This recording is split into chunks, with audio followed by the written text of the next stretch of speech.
पहली सिंचाई करने के बाद कितने दिन बाद हमें दूसरा पानी लगाना चाहिए और दूसरा पानी लगाने के बाद किसान भाइयों हमें कौन कौन से उर्वरकों का इस्तेमाल करना चाहिए जिससे कि हमारे गेहूं के पौधे का जो विकास है वो बहुत ही बढ़िया तरीके से हो, हमारे गेहूं की जो फसल है उसकी ग्रोथ शानदार हो और कल्लों की संख्या है वो हमें भरपूर मात्रा में प्राप्त हो। तो किसान भाइयों यदि आप हमारे चैनल पर पहली बार आए हैं तो कृपया करके चैनल को सब्सक्राइब कर लें, पास वाले बेल आइकन घंटे को प्रेस कर लें ताकि अगली वो इंपोर्टेंट वीडियो का नोटिफिकेशन मिल जाए। तो चलिए शुरू करते हैं। किसान साथियों यदि आपने गेहूं की पहली सिंचाई 21 से लेकर 25 दिनों के मध्य में जो दूसरा पानी है वो 40 से लेकर 50 दिन के अंतराल पर ही लगा सकते हैं।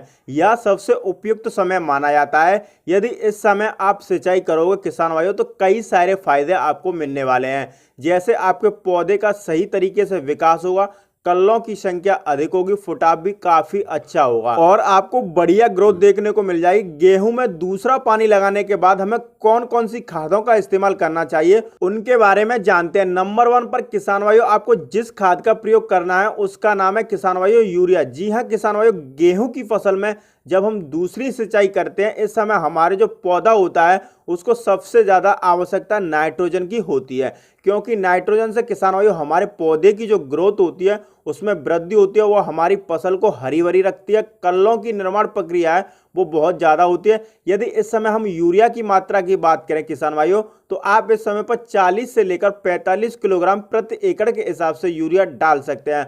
अब किसान भाइयों सिर्फ यूरिया डालने से आपकी फसल की अच्छे से ग्रोथ, पौधे का संपूर्ण विकास नहीं होगा, उसके साथ में किसान भाइयों आपको कुछ खास और मुख्य पोषक तत्वों को भी डालना पड़ेगा। तो किसान भाइयों इस समय हमारे जो पौधा होता है उसको बहुत सारे सूक्ष्म पोषक तत्व की आवश्यकता होती है। यदि हम इस समय पर सही पोषक तत्वों को अपने गेहूं की फसल में डाल देंगे तो हमारी फसल से इस समय बहुत ही बढ़िया अच्छा रिजल्ट देखने को मिलेगा, क्योंकि दोस्तों हमें नहीं पता होता है कि यदि हमारी फसल इस समय गवोट अवस्था में है तो हमें कौन कौन से खाद डालने चाहिए। यदि एक ऐसे खाद की बात करें जिसको डालना चाहिए जिसमें सभी प्रकार के सूक्ष्म पोषक तत्व तो पाए जाते हैं, वह सही मात्रा में पाए जाते हैं, तो आपको मैं रिकमेंड करूंगा किसान भाइयों कि आप बायोवीटा का इस्तेमाल कर सकते हैं। यह बहुत ही बढ़िया, बहुत ही शानदार खाद है।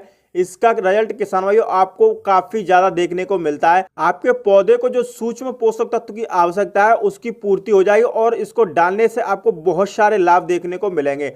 अब इसके बारे में जानते हैं कि इसको हमें किसान भाई सबसे पहले गेहूं की फसल की जो ग्रोथ होगी वो बहुत ही बढ़िया, बहुत ही अच्छी तरीके से होने लगेगी। यदि आपकी जो फसल है उसमें पीलापन है किसान भाई वह दूर हो जाएगा। साथ ही जो सबसे बड़ा काम यह खाद करेगी किसान भाई, सबसे पहले हमारे जो खेतों में पहले से पड़े हुए तत्व हैं उनको एक्टिव कर देगी, जो कि हमें दोबारा से हमारे जो पौधे हैं उनको मिलना स्टार्ट हो जाएगी।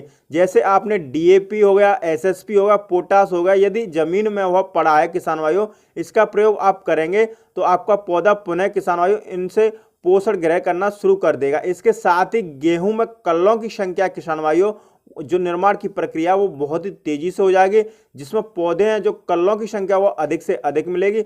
जितने अधिक कल्लों की संख्या होगी किसानों उतनी ही ज्यादा पैदावार आपको प्राप्त होगी। उसके साथ ही किसानों प्रकाश संश्लेषण की प्रक्रिया बहुत तेजी से होती है, जिससे फुटाव अधिक होता है, कल्लों की संख्या ज्यादा बनती है। तो इसका प्रयोग आप दूसरे पानी में यूरिया के साथ मिलाकर कर सकते हैं। यदि हम बायोवीटा की मात्रा की बात करें किसान भाइयों तो प्रति एकड़ लगभग आप 4 से 5 किलोग्राम मिला सकते हैं यूरिया खाद में। इसको आपको बिखेर कर लगा सकते हैं। रिजल्ट आपको 8 से 10 दिन में दिखना शुरू हो जाएगा किसान भाई। यदि आपकी गेहूं की फसल है वह लहरा उठेगी और किसान भाई आपकी जो गेहूं की फसल में कम कल्ले आए हैं वह अधिक से अधिक कल्ले आएंगे। गवोट अवस्था में इस टाइम आप इन पोषक तत्वों को डालेंगे, आपकी जो फसल है उसमें जो बालियां बनेंगी किसान भाइयों बहुत ही बढ़िया बालियां निकलेंगी और जो बालियों में दूध बनेगा वो काफ़ी मात्रा में बनेगा और जो बालियों में एक समान दाने का भराव होगा। लेकिन जो किसान भाई इस समय पर यह गलती करते हैं तो उनके खेत में समय से पहले बालियां निकल आती हैं, बालियां ऊंची नीचे निकलती हैं।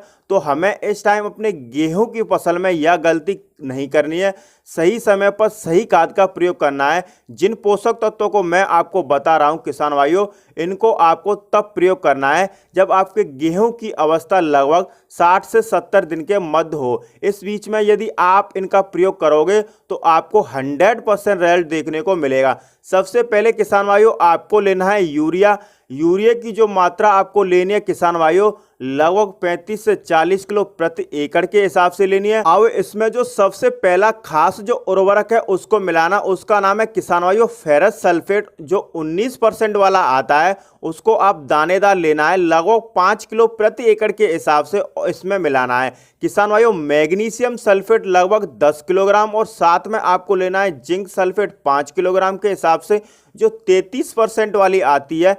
यह जो भी सल्फेट मैंने आपको बताया किसान भाइयों, उनमें थोड़ी थोड़ी मात्रा सल्फर की भी पाई जाती है, तो आपको अलग से सल्फर डालने की कोई आवश्यकता नहीं है। तो आपको किसान भाइयों फसल पर मैग्नीशियम सल्फेट, जिंक, इन तीनों पोषक तत्वों को किसान भाइयों यूरिया में मिला लेना है, इतनी ही मात्रा में, और छिड़काव कर देना है। इसका रिजल्ट किसान भाइयों आपकी जो गेहूं की फसल में मात्र 7 दिन में शुरू हो जाएगा। इसको डालने के बहुत सारे लाभ हमें मिलने वाले हैं, इनके बारे में जानते हैं। किसान भाइयों यूरिया में मिलाकर इन पोषक तत्वों को डालने के बाद जो सबसे पहला फायदा होगा हमारे गेहूं की फसल में, कल्लों की संख्या बढ़ने लगेगी। यदि किसान भाइयों फुटाव कम हुआ होगा, उसको डालने के बाद में आपका जो गेहूं का पौधा है उसमें अधिक से अधिक कल्ले फूटने शुरू हो जाएंगे। दूसरा जो सबसे बड़ा फायदा होगा किसान भाइयों, कि यदि आपके गेहूं की फसल है उसकी ग्रोथ कम हो रही है, फिर ग्रोथ रुक गई होगी, तो किसान भाइयों जो ग्रोथ है वो बहुत ही तेजी के साथ बढ़ना शुरू हो जाएगी। साथ ही यदि आपकी जो गेहूं की फसल है वह पीली पड़ चुकी है, फसल में पीलापन आ गया है किसान भाइयों किसी भी कारण की वजह से, तो इसको डालने के बाद आपके जो गेहूं की फसल होगी उसमें पीलापन होगा वो गायब हो जाएगा।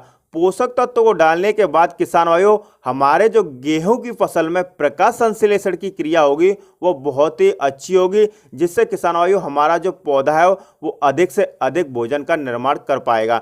इससे किसान भाइयों हरियाली, फुटाव, ग्रोथ, जड़ों का विकास, पौधे में हरापन आता है। किसान भाइयों हमारे जो मिट्टी की जो उर्वरा क्षमता होती है उसमें भी वृद्धि होगी। हमारा जो गेहूं का पौधा है किसान भाइयों, उसकी जो रोग प्रतिरोधक क्षमता है उसको भी काफी ज्यादा वृद्धि कर देगा। किसान भाइयों इसका बहुत ही अच्छे तरीके से वृद्धि विकास होगा, फसल हमारी एक नंबर बनकर चलेगी, और पूरा गांव आपसे पूछेगा कि आखिर आपने डाला क्या है। तो किसान भाइयों यदि आप भी अपने गेहूं की फसल में कल्लों की संख्या बढ़ाना चाहते हैं, ग्रोथ को बढ़ाना चाहते हैं, पीलापन दूर करना चाहते हैं, तो यूरिया के साथ मिलाकर आप इन तीनों पोषक तत्वों को जरूर डालें। किसान भाइयों आपको इधर उधर भटकने की आवश्यकता नहीं है, इन्हीं पोषक तत्वों से किसान भाइयों आपकी जो गेहूं की फसल है उसका संपूर्ण विकास हो जाएगा। तो दोस्तों इस प्रकार से यदि आपके गेहूं की फसल 60 से 70 दिन की हो चुकी है, फसल गवोट अवस्था में आ चुकी है, तो आप इन तीनों खादों का इस्तेमाल कर सकते हैं। खेत के अंदर जब बालियां निकलेंगी तो बालियां बहुत ही अच्छे तरीके से निकलेंगी, और पैदावार भी आपको अन्य किसानों से लगभग 4 से 5 कुंटल अधिक मिलेगी। तो दोस्तों आज का वीडियो आपको कैसा लगा कमेंट करके हमें जरूर बताएं। वीडियो पसंद आई हो तो वीडियो को लाइक, चैनल पर पहली बार आए तो सब्सक्राइब करना ना भूलें। वीडियो देखने के लिए धन्यवाद। जय जवान जय किसान।